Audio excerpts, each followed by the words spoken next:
Buenas tardes, bienvenidos a la emisión del mediodía de Noticias Caracol para estar bien informados. En minutos les tendremos detalles del anuncio del alcalde de Bogotá, Gustavo Petro, sobre una rebaja del 30% en las facturas del servicio de acueducto y alcantarillado aquí en la capital. Sí, esperen también detalles sobre la muerte de un funcionario de la Fiscalía que en principio se registró como un suicidio. Entre tanto, vamos con dos hechos que conmueven al centro del país: la muerte de dos niños. Uno de ellos víctima de un robo a la salida del colegio en Bogotá. Vamos a ir en vivo con Jenny Navarro, quien está en la sede de Medicina Legal.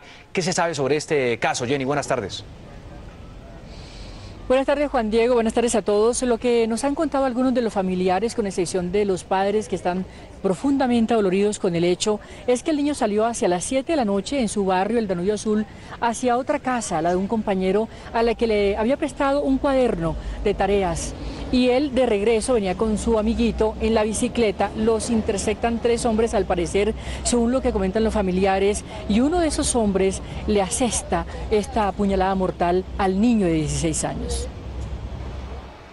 En confusos hechos, un menor de 16 años fue asesinado a las afueras de un colegio en el sur de Bogotá.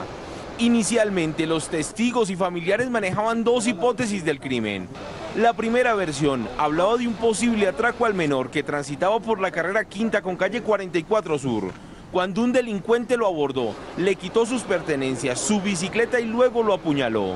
De acuerdo con la segunda versión, el joven salió del colegio y en una esquina, mientras observaba una pelea, un hombre lo interceptó, lo atracó y luego lo agredió con un arma blanca. Noticias Caracol habló con un testigo del lamentable hecho, quien concluyó que el menor salió del colegio en su bicicleta y en la esquina del plantel fue atacado por un ladrón. Dicen algunos testigos que al parecer alumnos de este colegio, el San Agustín en el sur de Bogotá, tenían una pelea casada en este potrero. Dicen que el joven de 16 años se acercó a ver qué era lo que estaba sucediendo. Fue aquí donde un hombre de 20 años lo apuñaló. No, o sea, había otra pelea casada. Otra pelea, Una pelea. Y el chino se vino a mirar. Y cuando se vino a mirar, llegó otro huevoncito a robarle la bicicleta, pero lo bajó la bicicleta, lo tumbó, entonces el chino se paró, ¿por qué me tumba, que no sé qué? Y después cuando lo ¡pum! Y se le llevó la bicicleta.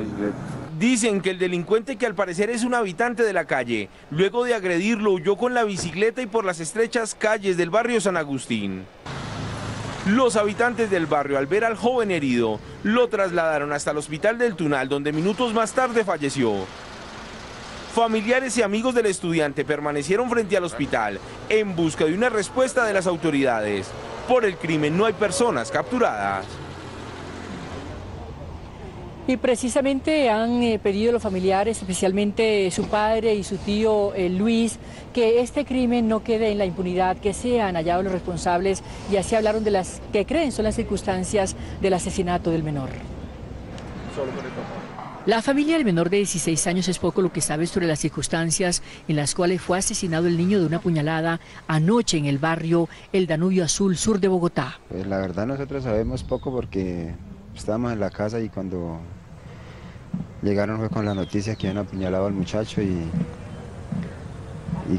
ya lo habían llevado al hospital del Tunal, estaba ya muerto. Descartaron sus familiares que el niño haya participado de alguna riña o que fuera testigo de un altercado en el barrio. Sí, dice que por quitarle, el compañero que estaba con él, que por quitarle la bicicleta. Y pues al parecer sí, porque después por ahí la gente recuperó las bicicletas, luego nosotros fuimos y las recogimos. Pues lo importante es eso, que no quede en la impunidad nada. El menor de 16 años estudiaba 10º grado en el colegio Fabio Lozano Simonel del mismo barrio. Y precisamente allí los alumnos están atemorizados y se pide por parte de las directivas del colegio más atención, sobre todo por los alrededores. Los niños salen y también los peligros están allí, afuera, en el hábitat, en lo que los rodea en los colegios. El joven asesinado estudiaba en el colegio Fabio Lozano Simonelli. Según las versiones que algunos de sus compañeros le entregaron a los directivos de la institución educativa, el asesinato se habría producido por un cruce de fronteras invisibles. Esos territorios de muerte que se marcan en algunos barrios de las ciudades del país. Estaban conversando a la hora que se despidieron para irse cada quien para su casa. El estudiante fue abordado por personas de un grupo diferente al suyo en el sector y le apuñalearon y le dieron muerte. Las directivas del colegio aseguran que el joven no pertenecía a una pandilla. Aquí Cristian se caracterizaba por ser un buen estudiante tranquilo. A lo largo de este año no tuvo ningún problema de tipo convivencial. Por su parte, la rectora del colegio aseguró que es difícil la situación de los jóvenes en su localidad. Y hay amenazas en el sector que ellos no pueden contener, de amenazas de droga, amenazas de delincuencia. Por ahora las autoridades investigan qué pudo haber sucedido con el menor que perdió la vida al oponerse al robo de su bicicleta. Así es, continúa la investigación, pero mientras tanto les doy las cifras que me ha entregado Medicina Legal hace apenas unos 5 minutos. 45 niños y jóvenes asesinados con arma blanca en el país y 64 en los 4 primeros meses, periodo comparativo. Es decir, 45 menores entre enero y abril asesinados en el país con arma blanca. Jenny Navarro, desde Medicina Legal, Noticias Caracol. Pues gracias, Jenny. El otro caso aterrador tiene que ver con la muerte de un niño de 4 años en Villavicencio. El cuerpo del pequeño fue encontrado en una casa abandonada. Presenta signos de tortura y ya hay 2 capturados. En una casa abandonada en Villavicencio terminó la angustiosa búsqueda de un niño que fue encontrado por las autoridades con señales de tortura y asfixia. Gilbert Darío Bedoya Legarda, de 4 años de edad. Este niño había desaparecido el día de ayer y apareció hoy muerto en una residencia ubicada en el barrio Los Comuneros. Por este hecho, la policía detuvo a 2 sospechosos y buscan pistas para esclarecer lo que pasó. Hay un menor de edad dentro del cual tiene unas medidas con estas personas, se han individualizado e identificado que son los directos sospechosos. Las autoridades locales ofrecen una recompensa para quien brinde información sobre este asesinato. Un criminal, que un degenerado cometa un crimen de esta manera contra un niño, no deja sino repudio. Vamos a ofrecer una recompensa de 20 millones de pesos para quien nos dé información. La comunidad le pidió a las autoridades que aumenten la seguridad de este sector para que no se repitan casos como este. También hay luto en Medellín, esta vez por la muerte del rector de un colegio. Según algunos vecinos, el caso obedeció a un intento de robo. En otro hecho se produjo una grave agresión a un profesor. Vamos a ir en vivo con Diana Pérez, que puede informarnos sobre estos 2 casos. Diana, buenas tardes. Muy buenas tardes, Juan Diego. Pues como usted bien lo dice, pues los vecinos aseguran que al parecer el rector fue asesinado y le robaron algunas pertenencias, pero nosotros estuvimos hablando con la Policía Metropolitana y ellos descartan un homicidio. Y en otro hecho, otro profesor fue apuñalado dentro del mismo colegio por el padre de un estudiante. Esta es la historia. En el último piso de este edificio del centro de Medellín fue encontrado sin vida el cuerpo del rector de la institución educativa José Antonio Galán. La comunidad estudiantil y los padres de familia están consternados. Y asustados, porque era muy buena persona. Fueron los vecinos quienes alertaron a las autoridades por el olor y el alto estado de descomposición del cuerpo, pues las autoridades en estos momentos siguen investigando las causas de esta muerte. Inicialmente se percatan pues que no tiene el cadáver ningún signo de violencia, ningún elemento pues que permita colegir que se trata de un homicidio. No muy lejos de allí, un profesor de la institución educativa Guadalupe fue agredido en las últimas horas por el padre de familia de un estudiante, al parecer por problemas con las notas. Esta situación pues parece disgustar al alumno, quien va e informa a su padre de este altercado, que procede por las vías de hecho y agrede al docente. Las lesiones del profesor fueron leves, pero las autoridades ya tienen identificado al agresor, quien huyó de la casa en el momento que llegó la policía. Mañana a las 8 de la mañana toda la comunidad estudiantil, padres de familia se unirán en una marcha por todo Manrique Oriental para rechazar este acto de violencia. Nosotros continuaremos entonces muy pendientes también de la recuperación de este profesor. Informó desde el oriente de Medellín, Diana Pérez, Noticias Caracol. Gracias, Diana. Y a la 1 de la tarde esperen la investigación por la muerte de un funcionario del CTI de la Fiscalía, aunque se presentó como un aparente suicidio. Su familia cree que pudo haber sido asesinado.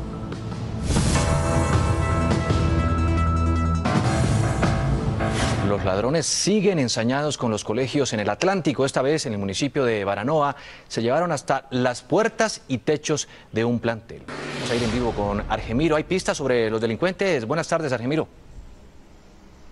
Juan Diego, buena tarde. Pues la policía dice que no los han capturado, sin embargo, nos reportaron que hay un grupo de investigadores de la SIJIN que ya está tras la pista de estos ladrones que se llevaron ventiladores, se llevaron las puertas de los baños y hasta los techos de los salones de la sede campestre de la institución educativa Campeche, por lo que afectaron a más de 1000 estudiantes quienes ya no podrán realizar sus prácticas de agropecuaria.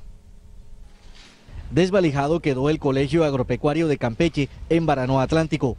Delincuentes ingresaron de madrugada y se llevaron los ventiladores, las puertas de los baños y hasta los techos de varios salones. Se robaron todas las porcelanas sanitarias, las plumas, se han robado las herramientas de agropecuaria de los estudiantes, tales como las carretillas, los cobadores, palas, machetes. Moisés Vergara, uno de los estudiantes, expresó que el daño se le hizo a los más de 1000 alumnos de esta institución. No nos podemos beneficiar ni de los cursos, ni tampoco de los talleres que hacíamos allá. Tenemos que ahora prestar otras fincas de otros estudiantes para asistir. Líderes comunales como Yamal Gachán manifestaron que este colegio no tiene vigilancia. Que nos falta vigilancia, que necesitamos más celadores para que esto pueda ser mucho mejor y que no pasen estas situaciones que se están dando. El coronel Luis Mérida, comandante operativo de la Policía del Atlántico, señaló que están tras la pista de los ladrones. Quien sepa al respecto, pues es la oportunidad para invitarlos a que den la información a la Policía Nacional para nosotros adelantar las investigaciones. Ayer se denunció también el robo de computadores y otros elementos en un colegio del municipio de Galapa. Y aunque la policía de Barranquilla desmanteló también una banda delincuencial llamada Las Hormigas que supuestamente venía robando en los colegios de la ciudad, las autoridades creen que esta es otra banda que viene azotando a los colegios del Atlántico y que sería la misma que causó el robo también en el municipio de Galapa en las últimas horas. En el área metropolitana de Barranquilla, Argemiro Pion, Noticias Caracol. 12:41 de la tarde, el alcalde de Bogotá, Gustavo Petro, anunció hoy que las tarifas del acueducto bajarán en un 30% a partir del próximo año. El mandatario además le salió al paso a la polémica por la inclusión de un artículo en el plan de ordenamiento territorial que permitiría la presencia de prostíbulos en los centros comerciales. La rebaja en las tarifas del acueducto se produciría, de acuerdo al alcalde, porque ya no se incluiría en la factura servicios adicionales como el corte de árboles, la recuperación de quebradas o prevención de inundaciones por lluvias, que no tienen nada que ver con el servicio de acueducto domiciliario. ¿Qué significa? Una reducción sustancial de las tarifas de agua y alcantarillado en la ciudad de Bogotá. La Comisión de Regulación de Agua Potable adelanta los estudios para aplicar este beneficio al resto del país y en todos los estratos sociales, aunque esto no significa que será gratuito, pues cada distrito tendría la autonomía de cobrar esos servicios adicionales. La tradición de Bogotá, desde hace 20 años más o menos, es trasladar una serie de servicios que no son domiciliarios a cobro por tarifa. Petro también se refirió a la decisión de la alcaldía de crear los centros comerciales en donde se desarrollaría la actividad de la prostitución. Yo leí el artículo y lo vi razonable, porque es mejor que la prostitución no esté en la calle, sino en un sitio cerrado, a que esté en la calle. Explicó que esa decisión se tomó por solicitud directa de las comunidades que residen en los alrededores de las zonas de tolerancia y aclaró que no significa eso que los tradicionales centros comerciales que visitan las familias vayan a ser invadidas por este tipo de negocios. A pesar de la aclaración del alcalde Petro, las opiniones en el Consejo están divididas frente a ese artículo del Plan de Ordenamiento Territorial. Esto le dijeron a Noticias Caracol dos de los ponentes de la iniciativa. Hay que regular, y una de las formas de la regulación es poder concentrar en unas áreas especializadas en los sitios donde se permiten la actividad de la prostitución, llámese centro comercial, llámese área comercial. Lo que implica es que pueda habilitarse el uso para el aislamiento de esta actividad de las otras actividades que en la ciudad se desarrollan. No solamente nos genera preocupación, indignación en algunos sectores, sino además no sabemos a qué someternos y cuál va a ser el futuro de la ciudad con artículos como este. Y los constantes accidentes protagonizados por peatones imprudentes en algunos portales del sistema Transmilenio en Bogotá llevaron a las autoridades a tomar medidas de prevención. En vivo vamos con Jennifer Montoya, quien se encuentra en el Portal de las Américas. Jennifer, ¿de qué se trata? Buenas tardes. Buenas tardes, Mabel. Pues mire, se trata del muro que ustedes ven al fondo. Es una valla, es un cerramiento que están haciendo las autoridades de Transmilenio, y la idea de esta valla es que los peatones no puedan cruzarse de andén a andén a través de las plataformas. La idea es que tengan que usar el túnel o los puentes que hay en las diferentes estaciones. Hoy empezaron aquí en la estación donde nos encontramos, en el Portal de las Américas. En el siguiente informe, más detalles. Este video en el que una mujer atraviesa una de las plataformas en un portal del sistema Transmilenio y es arrollada por un bus, y otros tantos en los que varios usuarios se cuelan en las estaciones, llevaron a las autoridades a tomar medidas drásticas. Un cerramiento para evitar el acceso de los articulados hacia las plataformas de Transmilenio. Tenemos varios puntos en la ciudad, el Portal Las Américas, en la 32 con Caracas en Profamilia, en la 1 de Mayo y en la estación Los Héroes. Los usuarios del sistema masivo le dieron la bienvenida a la medida. Me parece buena porque ya hemos visto varias noticias donde personas se accidentan. Igual es una falta de respeto también para con el servicio. La medida es buena porque da control y orden y genera cultura pues para todos, para hacer un buen uso del servicio. Las obras se desarrollarán durante 45 días en cada una de las 4 estaciones detectadas como puntos de imprudencia por parte de los usuarios. El costo será de 300 millones de pesos. Pues las obras y esta campaña no solamente tiene la parte restrictiva de la valla que vemos al fondo, sino también una campaña pedagógica que cuenta con la colaboración de la Policía Nacional. Durante toda la mañana, cerca de 10 policías estuvieron guiando a las personas, enseñándoles cómo utilizar el sistema, que anden por el lado derecho, que no corran, que hagan la fila, que no se cuelen. Entonces es una campaña que tiene los dos componentes. En este portal van a estar durante un mes y luego seguirán haciendo el trabajo en los otros portales. Para información también, estas obras se adelantarán en la calle 40 Sur, Profamilia, y en la calle 32. Desde el Portal de las Américas en Bogotá, Jennifer Montoya, Noticias Caracol. Muchas gracias, Jennifer. 5 miembros de una familia de desplazados fueron capturados en Bolívar por el asesinato de un líder de restitución de tierras en Carmen de Bolívar. De acuerdo con la investigación, el crimen se habría cometido porque no estaban de acuerdo con la forma como se estaba realizando la entrega de los terrenos. En distintas veredas del Carmen de Bolívar fueron capturadas 5 personas investigadas por la DIJÍN por el asesinato del líder de restitución de tierras, Jairo Mejía. De acuerdo con el director de la policía, los detenidos no pertenecían a los grupos ilegales, sino que eran del mismo clan que reclamaba las tierras en esta zona del país. Aquí se trata de personas que estaban dentro de este mismo grupo de reclamantes de tierras y que habían tenido diferencias personales y diferencias por el proceso de reclamación que estaban adelantando frente al gobierno nacional. Los 5 detenidos ya habían intentado en 2 oportunidades asesinar a Mejía, según lo dijo el general José Roberto León Riaño. Hay que indicar que estas 5 personas pertenecen a una familia, la familia Serpas Acuña. León Riaño agregó que la orden del gobierno de restituir tierras se cumplirá. La Policía Nacional no permitirá que personas amenacen el proceso de restitución de tierras. En ese proceso de restitución de tierras, 12 personas han sido asesinadas, 6 de los responsables ya fueron capturados y hay pendientes 7 órdenes de captura. Carlos Barragán Rosso, Noticias Caracol. 12:48 minutos de la tarde, familiares y amigos del campesino muerto en extrañas circunstancias tras pasar por un retén militar en el Cauca esperan que hoy les aclaren qué fue lo que pasó. La víctima era un joven de 19 años y su vehículo al parecer fue baleado por un grupo de soldados. En el vehículo en el que se movilizaba Leonardo Escorcia quedaron los impactos de los disparos que, según habitantes de Fondas, un corregimiento del Patía en el Cauca, hicieron los militares y que acabaron con la vida del campesino. Nosotros escuchamos unos tiros y donde se escuchó el sonido del carro, donde ya iba por los lados, ahorillado y ahorillado. Señalan los testigos que el labriego ya herido alcanzó a conducir el vehículo hasta el casco urbano, donde segundos después murió. Por este sitio pasaba el joven de 19 años cuando, según los testigos, fue impactado por disparos que hizo el Ejército Nacional. En el lugar donde ocurrió el hecho, familiares de la víctima denunciaron que no hay ninguna señalización que indique la ubicación de un retén militar. Salieron del monte y empezaron, y él ya iba adelante y empezaron a dispararle por detrás. El coronel Henry Piraquive, comandante de la 29ª Brigada del Ejército, explicó que los soldados dispararon porque el joven no atendió la orden de pare. El comando de la brigada ordenó inmediatamente las investigaciones que permitan el esclarecimiento de estos hechos, lo cual es acorde con las primeras informaciones recibidas sobre el caso, pueden obedecer a una situación de un error militar. Familiares y amigos pidieron una investigación exhaustiva para que la muerte de Alejandro Escorcia no quede en la impunidad.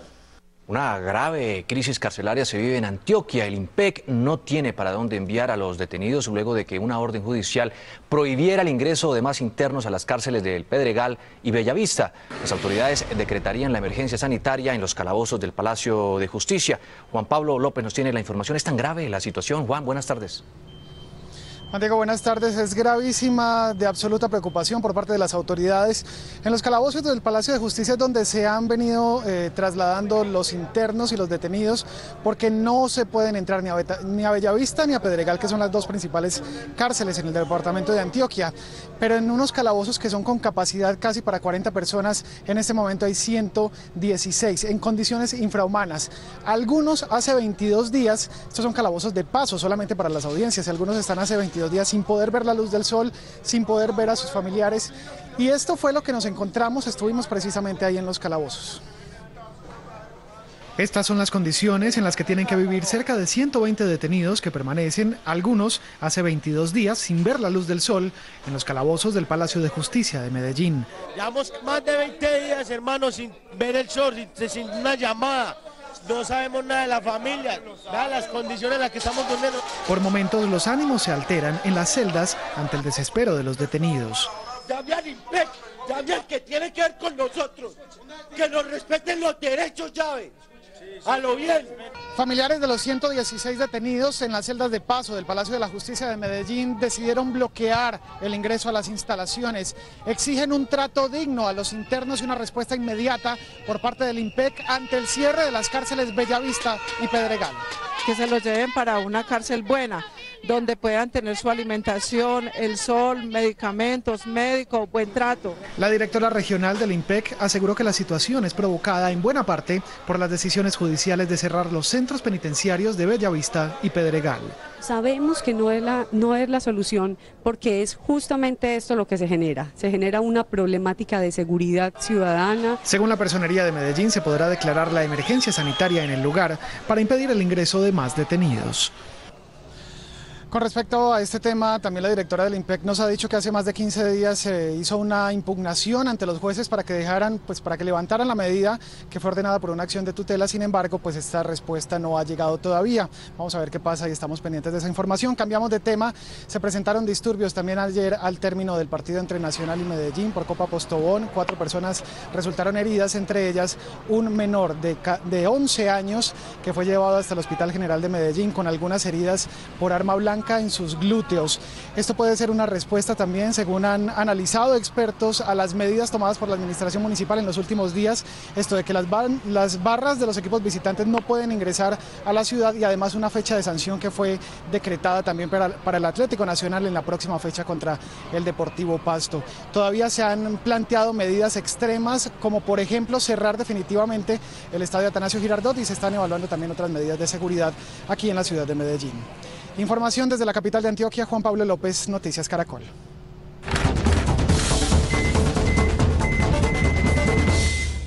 La orden de la Superintendencia de Salud de intervenir para liquidar la EPS Humana Vivir cogió a muchos de sus afiliados por sorpresa, y Juanita Gómez nos acaba de enviar el siguiente reporte. Los usuarios del régimen subsidiado tienen varias dudas ante la intervención y liquidación de la EPS Humana Vivir. La otra EPS a la que me trasladen continúa con mi tratamiento. ¿Qué va a pasar y para dónde nos van a mandar? ¿Qué vamos a hacer con la salud y quién nos va a atender? Además, continúan las quejas por la falta de atención. Ana Belén Bermúdez asegura que su madre de 76 años murió hace un par de días porque no recibió una autorización de Humana Vivir para un traslado. Entonces yo ahora quiero saber qué hago. ¿Qué pasó? ¿Debo seguir ahora que mi mamá ya se murió y ahora sí van a intervenir la Humana Vivir? Después de que pasan tantas cosas y tantos muertos. Mientras tanto, Arturo Sánchez está incapacitado desde hace 2 años y necesita una cita médica desde hace varios días que no le han autorizado. Estoy desde las 5:30 de la mañana y esta es la hora que todavía me faltan como 3, 4 horas de aquí, no se sabe si de pronto me la entreguen o no. El subsecretario de Salud de Bogotá, Giovanni Rubiano, les dijo a los pacientes que a pesar de la liquidación, el servicio se garantizará sin excepciones. No se requiere ningún proceso administrativo para que ninguna clínica privada o pública atienda a los usuarios. Tienen que darle continuidad al proceso de atención y vamos a ser garantes. Esa es la instrucción del señor secretario Aldo Enrique Cadena y así lo cumpliremos al pie de la letra. La Superintendencia de Salud decidió liquidar la EPS Humana Vivir porque considera que pone en riesgo la vida de los pacientes debido a los problemas financieros y a las fallas en la atención. ¿Se acuerdan de Giovanni Rebolledo o Rosalinda, el travesti que fue capturado en Barranquilla por diferentes delitos? Pues su permanencia en una cárcel para hombres abrió la polémica sobre dónde deben ser recluidas este tipo de personas, aunque él o ella dijo sentirse bien en esa cárcel. La permanencia en una cárcel de hombres de Giovanni Rebolledo, más conocido como Rosalinda, quien fue capturado para que cumpla una condena de 60 años que le impuso un juez en Bogotá, abrió la polémica en Barranquilla. Miembros de la comunidad LGTBI aseguran que allí es difícil que las autoridades le garanticen sus derechos. Están construyendo nuevas cárceles, se acondicionen pabellones especialmente para la población. Esto no quiere decir que vayan a estar privilegiados, pero por lo menos que se les garantice sus derechos. Prefieren que sea llevado a una cárcel de mujeres, tal como lo solicitó la madre de Rosalinda. Que le respeten sus derechos y que sea en un pabellón donde él no vaya a ser violado los derechos. Jaime San Juan, personero de Barranquilla, quien está al frente del tema, dice que dialogó con Giovanni o Rosalinda y le manifestó lo siguiente. Él decía que quería irse para la cárcel de mujeres, el Buen Pastor. Él me manifiesta que no, porque dice que conserva todo lo de un hombre y que él allá no puede ser prácticamente aislado o estigmatizado en la cárcel de mujeres, que él quiere seguir en la cárcel del Bosque. Rosalinda pidió además a las autoridades que le mantengan en un centro carcelario de Barranquilla mientras se soluciona su situación jurídica. En Cali se puso en funcionamiento hoy una mega obra. Se trata del túnel urbano más largo del país. Con la construcción se busca además descongestionar un importante sector del centro de la ciudad. Eduardo Manzano tiene todos los detalles. ¿Qué dicen los orgullosos caleños de esta mega obra? Eduardo. Pues Mabel, buenas tardes. Mire, están orgullosos, como usted lo dice, están contentos por esta mega obra que se ha inaugurado hoy en la ciudad de Cali. Nosotros hicimos un recorrido y les mostramos en qué consiste esta mega obra. Son 980 metros de longitud y es considerado el túnel más largo del país en una zona urbana. Tiene 4 carriles para vehículos particulares, pero sobre todo es la opción vial para descongestionar el centro de Cali. Cuenta también con señales informativas de estado de carril, con detección de incendios. Va a tener protecciones para ingreso de vehículos pesados superiores a 450 de altura. En la parte alta del túnel está el Boulevard del Río, cuya distancia es de 680 metros lineales que sirven para el tránsito de peatones. Tiene bancas, zonas verdes y un carril exclusivo para buses del sistema de transporte masivo. Los caleños empezaron a disfrutar de la obra, que fue construida a un lado del río Cali. Esto es una maravilla, espectacular quedó esto. Demasiado bonito. Le ahorra muchas vueltas a la gente, pues, que cuando vamos en el carro. Ya le estamos copiando a Nueva York. Y no le pasamos a Medellín. La ejecución de los trabajos duraron 27 meses y tuvo un costo de 60.000 millones de pesos. El túnel que se construyó aquí, es decir, el hundimiento total tiene cerca de 1 kilómetro con un túnel bastante importante, digamos que es el más grande que existe en este momento en Colombia. Hace unos minutos estuvimos recorriendo la obra y les preparamos el siguiente informe. El hundimiento de la avenida Colombia es una obra que tardó 28 meses en su construcción. Tiene 980 metros de longitud, 680 de los cuales son un túnel de 4 carriles que comienzan en la calle Quinta, frente al Hotel Intercontinental y terminan al lado de la emblemática iglesia de la Ermita en pleno centro de Cali. La calzada tiene 13 metros con 60 de ancho, en la que están distribuidos los 4 carriles. Tiene 4 metros con 50 de altura y se calcula que por el túnel pueden pasar al mismo tiempo cerca de 150 vehículos. Además, el túnel cuenta con iluminación LED y salidas de emergencia como esta para evacuar a los conductores en caso de que sea necesario. Ahora estamos encima del túnel, donde se hizo otra gran mega obra. Se trata del Boulevard del Río. A orillas del río Cali se construyó este espacio para el tránsito de peatones con 12.000 metros cuadrados de pasillos, 6.000 de zonas verdes, 1.500 de jardines y 600 metros de bancas lineales, todo para el disfrute de los caleños. Sobre este espacio peatonal también encontramos 12 chimeneas como estas, que además de servir de espacio publicitario, se encargan de recoger el CO2 que producen los vehículos que pasan por el túnel y lo convierten en aire puro para evitar la contaminación. A esta hora me acompaña el alcalde de la ciudad de Cali, el doctor Rodrigo Guerrero. ¿En qué significa, alcalde, esta obra para los caleños? ¿Qué representa para la ciudad? Yo creo que hay dos significados, uno físico, que es el construir una obra que va a mejorar muchísimo el tráfico vehicular y va a permitir que el masivo, el mío, funcione de una manera más expedita y va a reducir tiempos de desplazamiento. La parte superior, el Boulevard del Río, va a ser una de las obras más importantes de Cali desde el punto de vista de recreación y de turismo, porque van a ser una serie de restaurantes, sitios de tomar café, aprovechar esta esplendorosa visión que tiene el valle, el río, en las horas de la tarde. Pero también tiene un significado psicológico muy importante y profundo que yo quiero destacar. Esta obra las hemos hecho todos los caleños a punta de esfuerzo y de sacrificio. Hemos venido pagando religiosamente la valorización y gracias a esa contribución y a ese entusiasmo hemos sido capaces de hacerlo. Eso nos debe mejorar la autoestima, la que tenemos que comprender y tomar cuenta de la dimensión tan grande que cuando la gente se propone hacer grandes logros lo puede hacer, como es este caso. Muy bien, muchísimas gracias al señor alcalde de la ciudad de Cali, Rodrigo Guerrero. En este momento, pues lamentablemente se presenta un bloqueo en la entrada al túnel por una marcha que no estaba autorizada, según me acaba de decir el alcalde, una marcha de estudiantes del Servicio Nacional de Aprendizaje SENA que se querían entrar a la fuerza hacia este túnel y que en este momento pues están siendo retenidos en la entrada por unidades del SMAT. No se está permitiendo todavía el paso de vehículos en este sector debido a esta situación que se presenta en este sitio. En Cali, Eduardo Manzano, Noticias Caracol.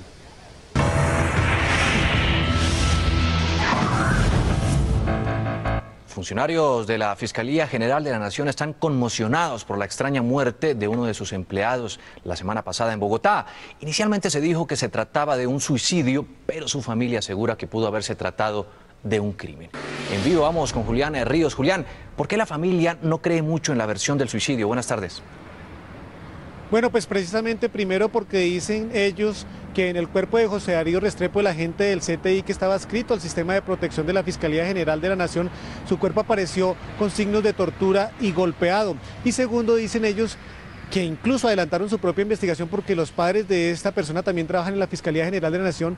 Ellos dicen que hay varias inconsistencias durante un operativo que adelantaron varios policías aquí cerca de la zona de tolerancia y que retuvieron transitoriamente a esta persona. Ellos dicen que en los relatos y en el operativo hay inconsistencias, entonces ellos por eso creen que no fue un suicidio. El joven que fue registrado bailando en este video familiar es José Darío Restrepo, quien la semana pasada apareció ahorcado en el puente de la calle 26 con carrera 13 en Bogotá en un aparente caso de suicidio. Así quedó registrado por nuestro ojo de la noche ese día. Sin embargo, José Darío resultó ser agente del CTI de la Fiscalía, adscrito a la sección de protección desde hace 5 años, integrante del equipo de fútbol de la Fiscalía, casado con 2 hijos, además estudiaba Derecho. Sus padres, quienes son funcionarios también de la Fiscalía, rechazan la hipótesis de un suicidio. No se ahorcó, a mi hijo me lo mataron, a mi hijo me lo maltrataron porque mi hijo estaba muy golpeado. Insisten en que hay inconsistencias en el hecho. El procedimiento de la policía fue un procedimiento que tenía que ser así, porque es que empezando que ellos, ¿por qué lo bajaron de la patrulla? ¿Por qué cambiaron al otro muchacho a otra patrulla?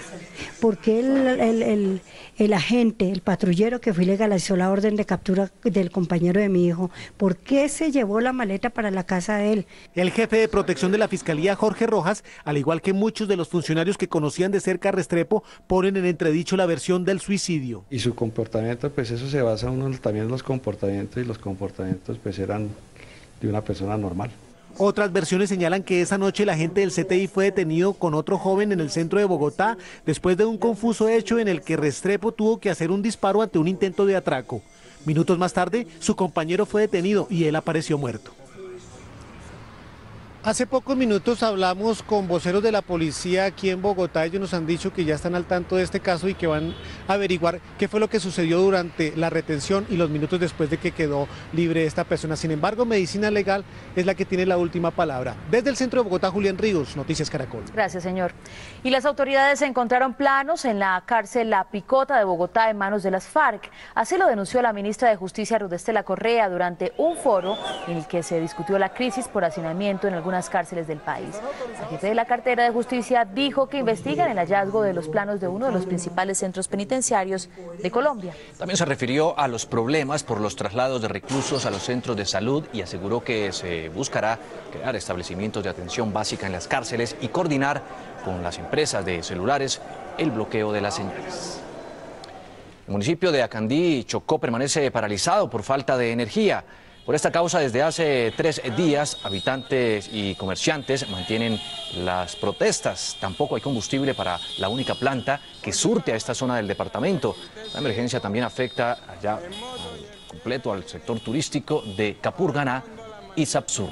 50 turistas, entre ellos 15 extranjeros, permanecen sin poder regresar a sus lugares de origen, ya que no hay ningún tipo de transporte y los alimentos ya empiezan a escasear. 1:05 de la tarde y preocupadas se encuentran las autoridades en Cartagena ante el incremento de las riñas, de los atracos y enfrentamientos entre pandillas en la ciudad. En vivo vamos a la capital de Bolívar con Carlos Cataño, quien nos cuenta cómo buscan frenar, Carlos, este aumento de la violencia en la Heroica. Mabel, buenas tardes. De la manera como las autoridades piensan disminuir estas acciones delictivas, estas acciones violentas e intolerantes en Cartagena es mediante nuevas restricciones en las zonas populares. Y estas restricciones serían básicamente en las áreas de la movilidad, el comercio y también la recreación. Todo ello basado en esas escalofriantes cifras de terror de la última semana. 180 riñas callejeras en solo 72 horas. Y aparte de eso, los frecuentes enfrentamientos armados entre las pandillas juveniles que de alguna manera acaban con la tranquilidad de las zonas residenciales. El aumento de riñas, atracos, incursiones pandilleras y otros hechos violentos tiene a las autoridades de Cartagena a punto de ampliar la ley Zanahoria a otros 10 barrios populares. En 22 barrios suspendimos la venta de licor, el consumo callejero, pero yo creo que si esto sigue así vamos a tener que suspender en muchos más sitios. A las nuevas restricciones al desplazamiento de menores en horas nocturnas, circulación de motos, venta de licor y celebración de verbenas, se sumarían campañas de promoción de tolerancia y convivencia pacífica. La única solución no es la fuerza, la única solución no es la coerción. Debemos ser conscientes de que la ciudad necesita unos cambios importantes y unos cambios de actitud. ¡Vamos a caer unidos! ¡Vamos a ser vencidos! Con caminatas, plantones y denuncias públicas, las comunidades afectadas también rechazan el accionar de los violentos. La vida es lo más importante y es lo que Dios nos dio. Nadie para quitarle la vida a uno. La iniciativa de la alcaldía de aplicar más mano dura a los barrios con altos niveles de criminalidad en Cartagena surge al confirmarse la ocurrencia de 180 riñas en solo 72 horas.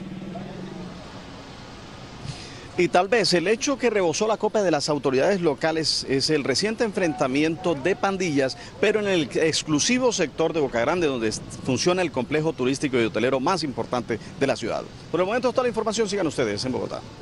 Muchas gracias, Carlos. Y un atroz crimen se presentó en las últimas horas en Santander. La hermana del párroco del municipio de Carcassí fue asesinada y quemada. Las autoridades investigan el caso para dar con el paradero de los autores del homicidio.